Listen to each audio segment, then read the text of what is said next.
Hello ladies and gentlemen, my name's Scyushi and today we're going to be talking about gems, skill gems and support gems. Hopefully I'll be able to make this video guide very short and to the point for you guys. So obviously there are a lot of different gems in the game, and as you're playing through the game you'll notice that you're going to get support gems, spirit gems, and skill gems. So what's the difference?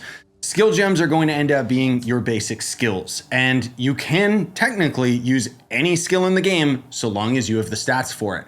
Most of the occult or elemental are going to be based off of your intelligence, and the higher level of the skill gem, the more damage the spell that you're using is going to do, but it also means the higher level requirement and the higher stat value requirement. So for example, Contagion right here, you can see at this level, level 15, is going to require 146 intelligence. That doesn't mean that I couldn't use it on my monk or mercenary, it just means that I would have to build that class towards a ton of intelligence to compensate. And a spirit gem is basically going to end up being a support slot, like a passive that's going to go onto your character. Once again, you can kind of just use any class's spirit gem so long as you end up having the appropriate stats for it. And the support gem slot is where things get complicated because each of the different skill gems, let's just take Malice for example, pretend that this is a skill gem rather than a stat that I've got off my piece of gear, right? You can see it's actually got 4 support gem slots.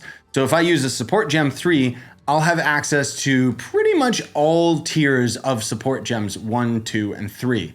And right now by default it's showing my heck hound, but I can go over to Malice and the game will recommend what it thinks is the best support gems for this specific buff. So since Malice is a passive, a lot of these support gems that it's going to recommend are going to be ones that will end up increasing passive stats.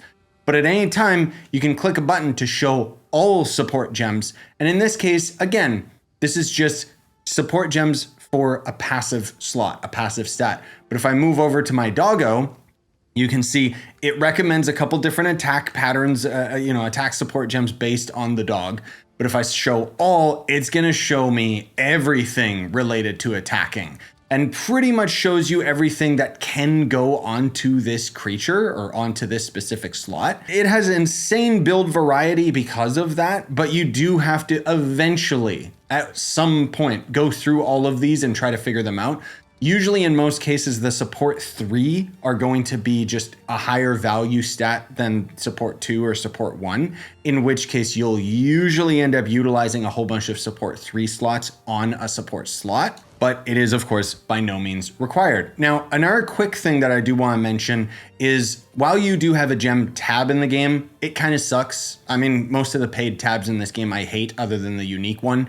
Even that's got problems though, because it only has one unique item at a time.